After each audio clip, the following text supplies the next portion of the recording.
जय सिया राम, जय सिया राम। संविधान जिंदाबाद। माननीय नेताजी अमर रहे, वीरांगना उदा देवी अमर रहे, महाराजा बिजली पासी अमर रहे, माननीय अखिलेश यादव जिंदाबाद, पीडीए जिंदाबाद, बाबा साहब भीमराव अम्बेडकर जिंदाबाद, उनका संविधान जिंदाबाद।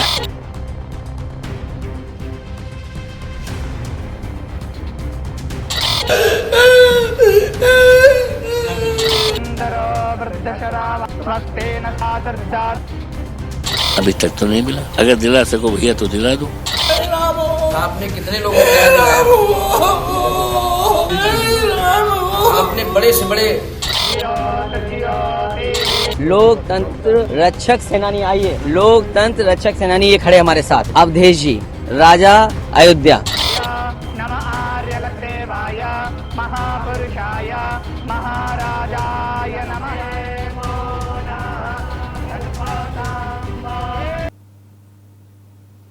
जय सिया राम दोस्तों, आज का दिन बहुत बड़ा दिन है, बहुत ही महत्वपूर्ण दिन है, बहुत ही विशेष दिन है दोस्तों।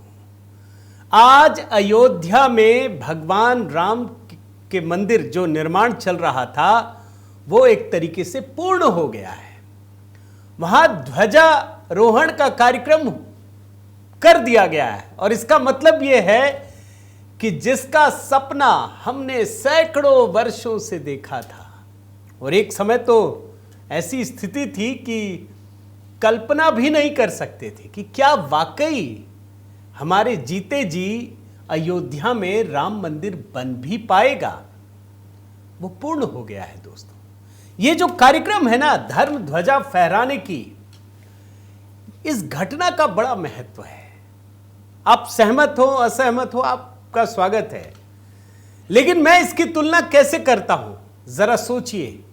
सैकड़ों वर्षों की गुलामी के बाद 15 अगस्त 1947 को जैसे हमें राजनीतिक स्वतंत्रता प्राप्त हुई, ठीक वैसे ही दोस्तों इस धर्म ध्वजा के लहराने के बाद हम सांस्कृतिक रूप से आज स्वतंत्र हो गए।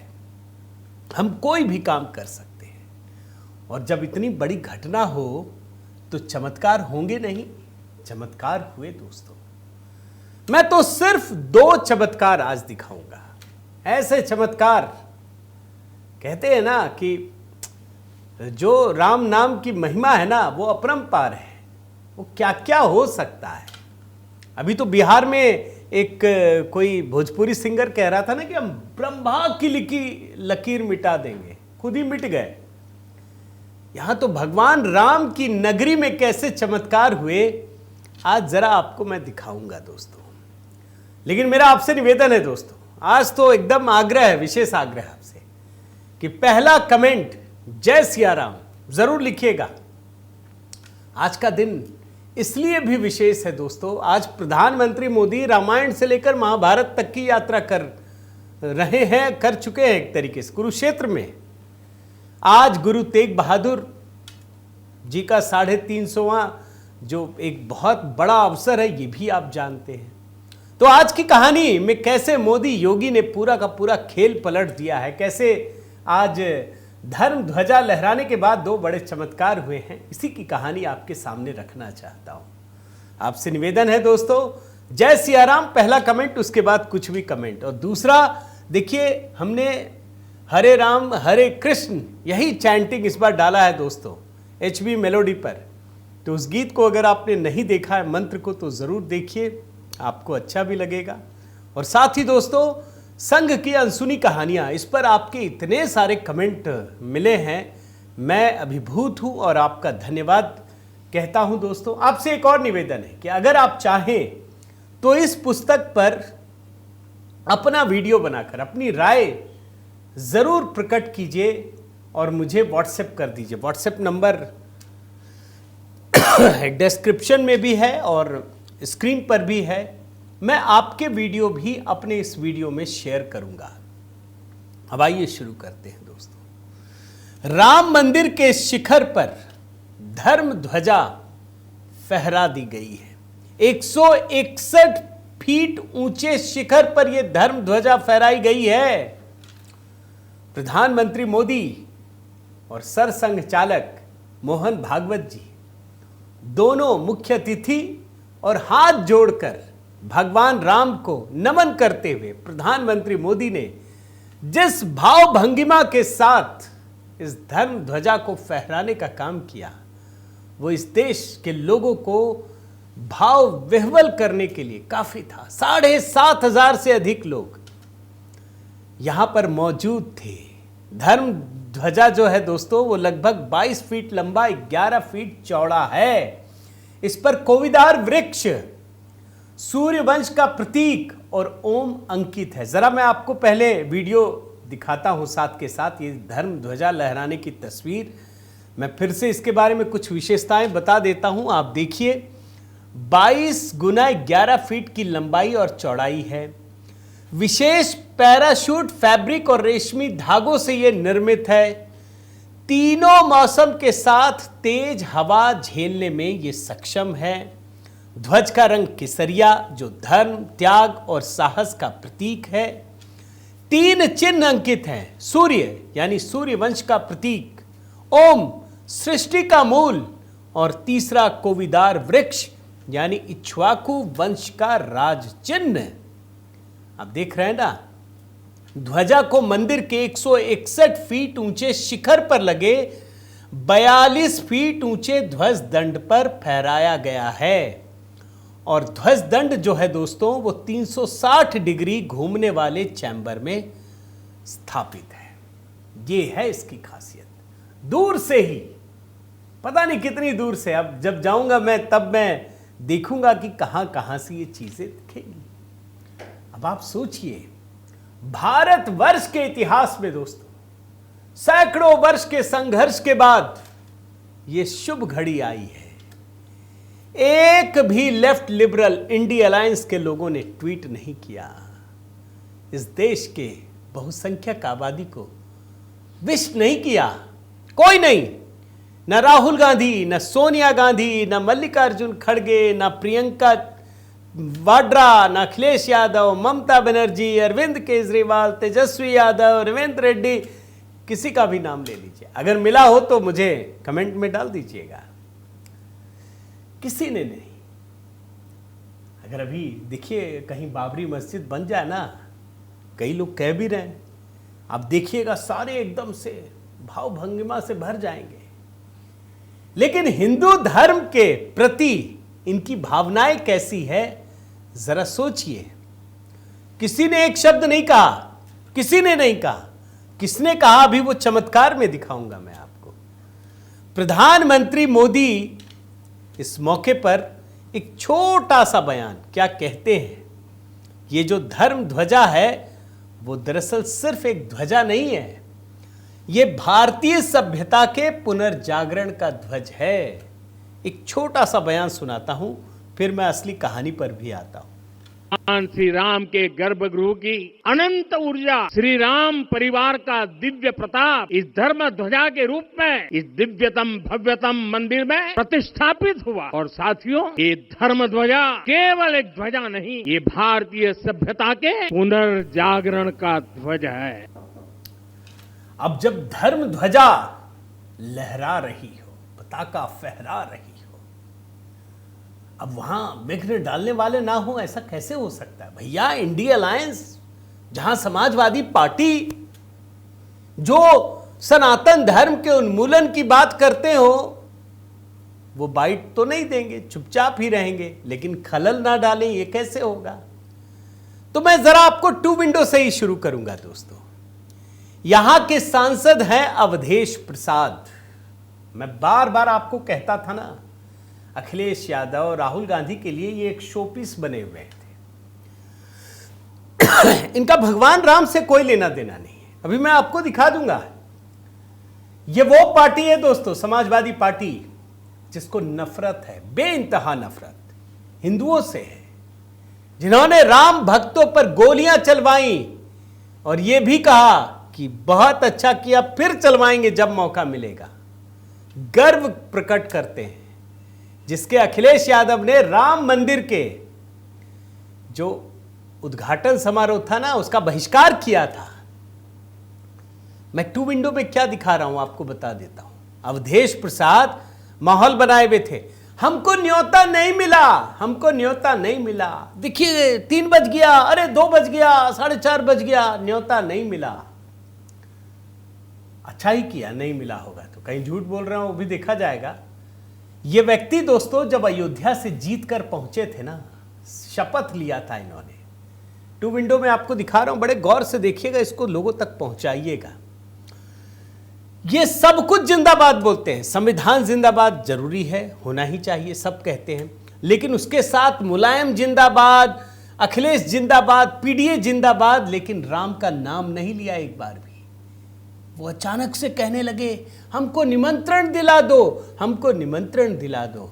चमत्कार क्या होता है आपको टू विंडो में दिखाता हूं दोस्तों। संविधान जिंदाबाद, माननीय नेताजी अमर रहे, वीरांगना उदा देवी अमर रहे, महाराजा बिजली पासी अमर रहे, माननीय अखिलेश यादव जिंदाबाद, पीडीए जिंदाबाद, पीडीए जिंदाबाद, बाबा साहब भीमराव अम्बेडकर जिंदाबाद, उनका संविधान जिंदाबाद। अवधेश जी, आपको निमंत्रण मिला है मंदिर परिसर में जाने का कार्यक्रम? अभी तक तो नहीं मिला, अगर दिला सको भैया तो दिला दो, अभी नहीं मिला, आई एम जस्ट वेटिंग, अभी तक नहीं मिला। 2 बजे रहे ना? नहीं 2 नहीं, 3:30 बज गया, 24 तारीख आज है, 3:30 बज गया, मैं वेट कर रहा था।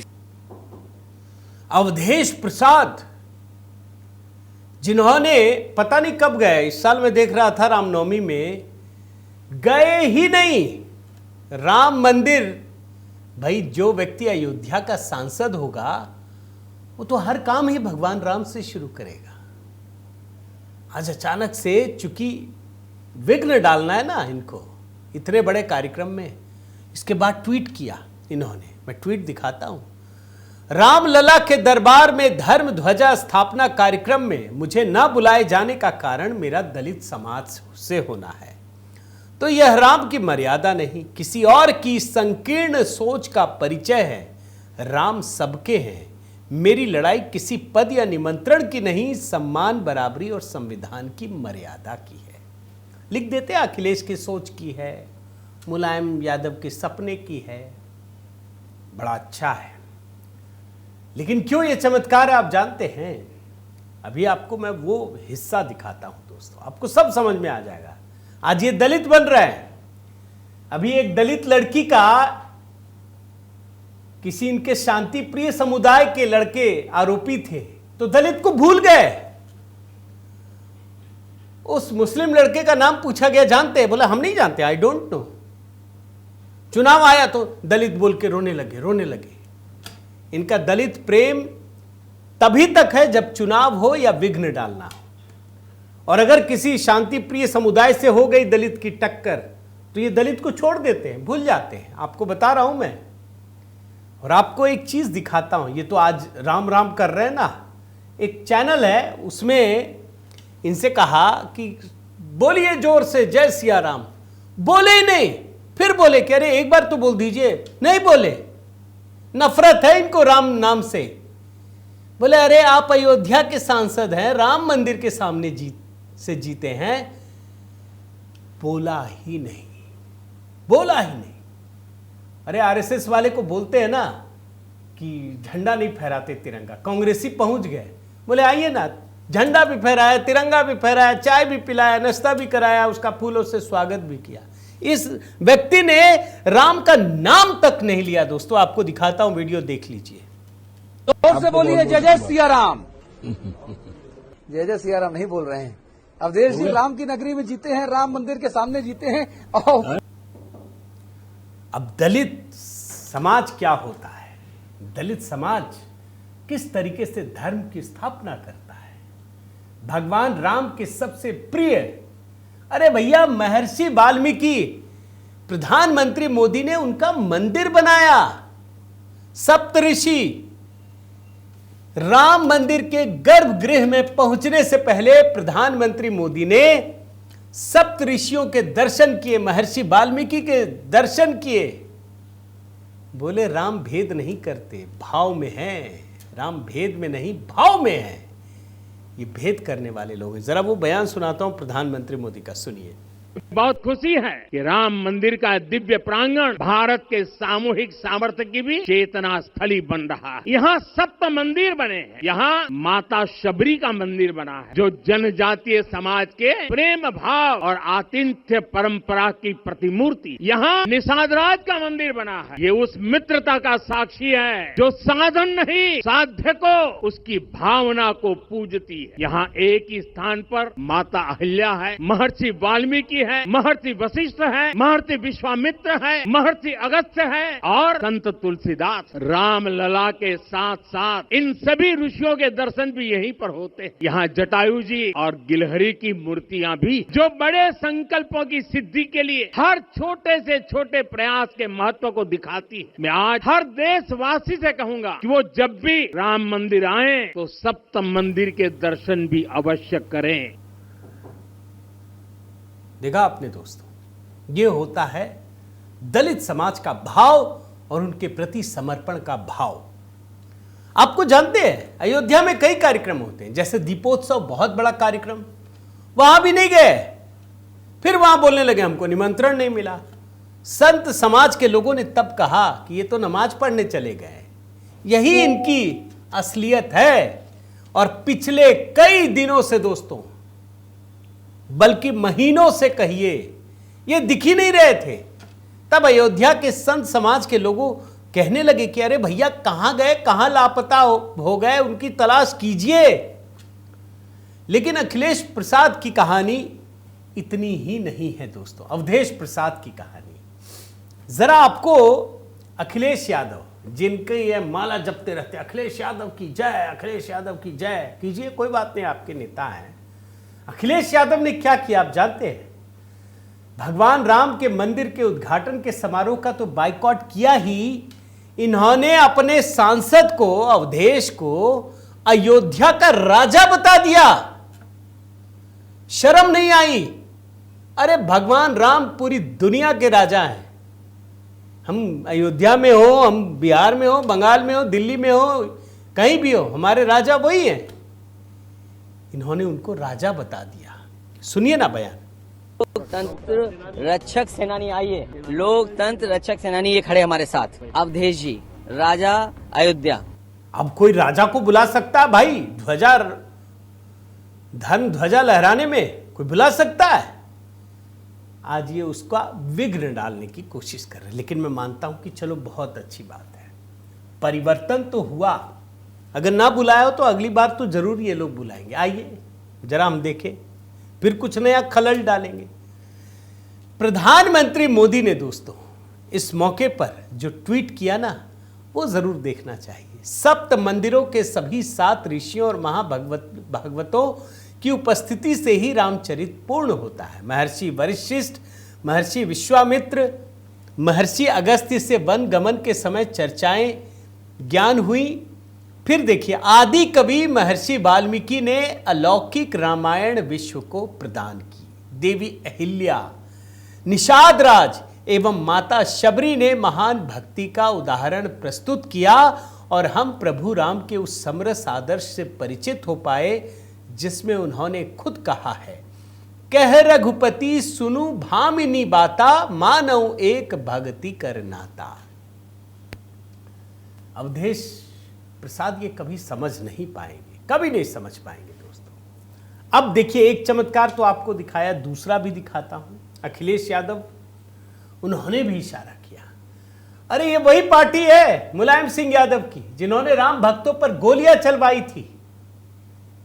नरसंहार था वो, लाशों को बोरियों में बांध करके सरयू में बहा दिया गया था। आज भी घमंड करते हैं, बोलेंगे हम मंदिर नहीं जाते, कोई धर्म से लेना देना नहीं है। अब जनाब ये क्या ट्वीट करते जरा देखिए। पूर्णता ही पूर्णता की ओर ले जाती है। ईश्वरीय प्रेरणा से इटावा में निर्माणाधीन श्री केदारेश्वर महादेव मंदिर के पूर्ण होने पर अन्य मंदिरों के दर्शन का संकल्प भी पूर्ण करेंगे। मंदिर दर्शन करेंगे। आस्था जीवन को सकारात्मकता और सद्भाव से भरने वाली ऊर्जा का ही नाम है। दर्शन के लिए ईश्वरीय इच्छा ही मार्ग बनाती है, वही बुलाती है। सच तो यह है कि हम सब तो ईश्वर के बनाए मार्ग पर बस चलकर जाते हैं। आस्थावान रहे, सकारात्मक रहे, ये चमत्कार है। अखिलेश यादव बोलते हैं हम मंदिर नहीं जाते, हम नहीं मानते, कुछ धर्म वरम कुछ नहीं मानते, मानने लग गए। ये चमत्कार है। आज ही किया ये इन्होंने, सुबह सुबह बुद्धि आ गई, वोट नहीं मिलेगा, कुछ तो करना पड़ेगा ना, ये करने लगे। ये इतना बड़ा चमत्कार है दोस्तों। लेकिन मैं थोड़ा आपको आगे लेकर चलता हूं। प्रधानमंत्री मोदी बहुत आगे की सोचते हैं। आज उन्होंने पूरा मजा लिया, बताया आज तो बड़ा दिन था दोस्तों। जो कांग्रेसी कहते थे ना कि राम काल्पनिक है, आज वो सबकी कल्पना में 24 घंटे बसे रहते हैं। यही सच है। प्रधानमंत्री मोदी ने इस मौके पर क्या शानदार बात कही है, जरा एक हिस्सा सुनाता हूं। भारत के हर घर में, हर भारतीय के मन में और भारतवर्ष के हर कण कण में राम है। लेकिन गुलामी की मानसिकता इतनी हावी हो गई कि प्रभु राम को भी काल्पनिक घोषित किया जाने लगा। साथियों, अगर हम ठान ले अगले 10 साल में मानसिक गुलामी से पूरी तरह मुक्ति पा लेंगे, और तब जाकर के ऐसी ज्वाला प्रज्वलित होगी, ऐसा आत्मविश्वास बढ़ेगा कि 2047 तक विकसित भारत का सपना पूरा होने से भारत को कोई रोक नहीं पाएगा। आने वाले 1000 वर्ष के लिए भारत की नींव तभी सशक्त होगी जब मैकाले की गुलामी के प्रोजेक्ट को हम अगले 10 साल में पूरी तरह ध्वस्त करके दिखा देंगे। सोनिया राज और मोदी राज का क्या फर्क है दोस्तों, सिर्फ याद दिलाने के लिए ये 2 फोटोग्राफ्स देख लीजिए। कांग्रेसियों के राज में, गांधी परिवार के राज में रामलला टेंट में रहने को मजबूर थे, और आज एक भव्य मंदिर। प्रधानमंत्री मोदी, ये दूसरा भी देखिए भाई। देखिए इसमें क्या है, प्रधानमंत्री मोदी उस समय तो नेता थे सामान्य। 1990 में राम मंदिर वहीं बनाएंगे, 2024 में वहीं बनाया, और आज धर्म ध्वजा लहराया भी। आइए कुछ बयान सुनाता हूं दोस्तों प्रधानमंत्री मोदी का, कैसे वो भगवान राम को जोड़ते हुए विकसित भारत की परिकल्पना देते। एक छोटा सा बयान सुनाना चाहता हूं, सुनिए। एक मूल्य है, एक मर्यादा है, एक दिशा है। अगर भारत को साल 2047 तक विकसित बनाना है, अगर समाज को सामर्थ्यवान बनाना है, तो हमें अपने भीतर राम को जगाना होगा। हमें अपने भीतर के राम की प्राण प्रतिष्ठा करनी होगी। आज का प्रधानमंत्री मोदी का भाषण अगर आपने नहीं सुना दोस्तों, बहुत कुछ चूक गए हैं, लेकिन कोई बात नहीं, मैं संक्षिप्त में 3 छोटे छोटे बयान सुनाता हूं। मैं जिसे संस्कृति का पुनर्जागरण कहता हूं, आज उसकी झलक दिखाई पड़ती है। उसी दिशा में प्रधानमंत्री मोदी काम करते हुए नजर आते हैं। एक छोटा सा बयान और सुनाता हूं, किस तरीके से इसको नेक्स्ट लेवल पर पीएम ले जाते हैं, सुनिए।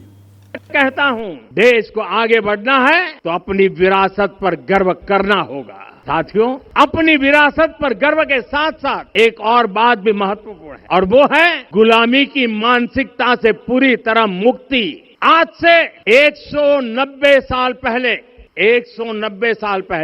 साल 1835 में, 1835 में मैकाले नाम के एक अंग्रेज ने भारत को अपनी जड़ों से उखाड़ने के बीज बोए थे। मैकाले ने भारत में मानसिक गुलामी की नींव रखी थी। 10 साल बाद यानी 2035 में उस अपवित्र घटना को 200 वर्ष पूरे हो रहे हैं। कुछ दिन पहले ही मैंने एक कार्यक्रम में आग्रह किया था कि हमें आने वाले 10 वर्षों तक उस 10 वर्षों का लक्ष्य लेकर चलना है कि भारत को गुलामी की मानसिकता से मुक्त करके रहेंगे। कांग्रेसियों की, गांधी परिवार की एक खासियत रही है दोस्तों, हिंदू धर्म को, हिंदू संस्कृति को कमतर दिखाने के लिए ये इसे आधुनिकता के बरक्स खड़ा कर देते हैं, मानो ये एक दूसरे के विपरीत हैं। ये विकास और हिंदू संस्कृति को एक दूसरे के खिलाफ खड़ा करते हैं। प्रधानमंत्री मोदी दोनों को एक दिशा में आगे लेकर चलते हैं, एक लकीर खींचते हैं कि दोनों जब साथ होते हैं तो किस दिशा में जाते हैं। और आप हैरान हो जाएंगे, आधुनिकता से ही नहीं जोड़ते, अर्थव्यवस्था से ही नहीं जोड़ते, अपनी संस्कृति को आर्टिफिशियल इंटेलिजेंस तक ले जाते हैं। आध्यात्म और आर्टिफिशियल इंटेलिजेंस दोनों का साम्य है आज का ये त्योहार, देख लीजिए। अयोध्या फिर से वह नगरी बन रही है जो दुनिया के लिए उदाहरण बनेगी। त्रेता युग की अयोध्या ने मानवता को नीति दी। 21वीं सदी की अयोध्या मानवता को विकास का नया मॉडल दे रही। तब अयोध्या मर्यादा का केंद्र थी, अब अयोध्या विकसित भारत का मेरुदंड बनकर उभर रही है। साथियों, भविष्य की अयोध्या में पौराणिकता और नूतनता का संगम होगा। सरयू जी की अमृत धारा और विकास की धारा एक साथ बहेगी। यहाँ आध्यात्म और आर्टिफिशियल इंटेलिजेंस दोनों का तालमेल दिखेगा। एक आखिरी बयान सुनाता हूं दोस्तों। प्रधानमंत्री मोदी कितनी बड़ी लकीर खींचते, आपको उदाहरण देता हूं। तमिलनाडु से ही इंडी गठबंधन ने सनातन धर्म के उन्मूलन की बात कही थी ना, कि हम इस देश से हिंदू धर्म को का समूल नाश कर देंगे। प्रधानमंत्री मोदी ने धर्म ध्वजा लहराने के साथ उसी तमिलनाडु की संस्कृति की चर्चा की। बताया कि अरे तुम वहां खत्म होने की बात करते हो, हमारे संस्कृति का एक बहुत बड़ा बीज वहां मौजूद है और उसको लोकतंत्र से कनेक्ट करते हैं। क्या बेहतरीन उदाहरण देते हैं दोस्तों, जरूर सुनना चाहिए। सुनिए। अगर आप तमिलनाडु जाएंगे तो तमिलनाडु के उत्तरी हिस्से में उत्तीर मेरूर गांव है। वहां हजारों वर्ष पहले का एक शिलालेख है। उसमें बताया गया है कि उस कालखंड में भी कैसे लोकतांत्रिक तरीके से शासन व्यवस्था चलती थी, लोग कैसे सरकार चुनते थे। लेकिन हमारे यहाँ तो मैग्ना कार्टा की प्रशंसा का ही चलन रहा। हमारे यहाँ भगवान बसवन्ना, उनके अनुभव मंटपा की जानकारी भी सीमित रखी गई। अनुभव मंटपा यानी जहाँ सामाजिक, धार्मिक और आर्थिक विषयों पर सार्वजनिक बहस होती, जहां सामूहिक सहमति से निर्णय लिए जाते। लेकिन गुलामी की मानसिकता के कारण इस भारत की कितनी ही पीढ़ियों को इस जानकारी से भी वंचित रखा गया। इस ध्वजारोहण के असर को तो आपको कई बरसों तक, दशकों तक देखने को मिलेगा। ये ध्यान रखिएगा दोस्तों, ये तो शुरुआत है। इसीलिए मैंने दिखाया कि जो अयोध्या के राजा बने फिरते थे, आज वो रो रहे हैं, घिघिया रहे हैं, हमको भी बुला लेते। जो लोग राम भक्तों पर गोली चलाने के मामले में गर्व की अनुभूति करते थे, अब उनको सपने आ रहे हैं कब बुलावा आएगा। ये तो वैसे चमत्कार हैं दोस्तों, जिससे सिर्फ उत्तर प्रदेश नहीं बल्कि पूरे देश की सियासत भी तय होने वाली है। आपकी क्या राय है दोस्तों, जरूर बताइएगा। आज का पहला कमेंट जय सिया राम, फिर अपनी राय जरूर दीजिए। अगर आपने चैनल सब्सक्राइब नहीं किया है तो ज़रूर कीजिए, लाइक कीजिए, बेल आइकन दबाइए। और हाँ दोस्तों, HB मेलोडी में जो हमने लगाया है हरे राम हरे कृष्ण, सुनिए, देखिए, एक नए अंदाज में बनाया है। साथ ही संघ की अनसुनी कहानियाँ, अगर इसे खरीदने में किसी भी प्रकार की कोई भी दिक्कत आ रही हो तो ज़रूर कमेंट में मैंने वैसे पिंड कर दिया है, आप मेरे व्हाट्सएप नंबर पर जुड़िए। अगर आप हमारे व्हाट्सएप ग्रुप से भी जुड़ना चाहते हैं तब भी आप सिर्फ जय सिया राम लिख दीजिए, मैं समझ जाऊंगा। अगर आप कुछ बात रखना चाहते हैं, जुड़ना चाहते हैं, किसी भी तरीके से आपके मन में कोई भी बात हो तो आप व्हाट्सएप कर सकते हैं, कॉल मत कीजिएगा। बहुत बहुत धन्यवाद। जय सिया राम।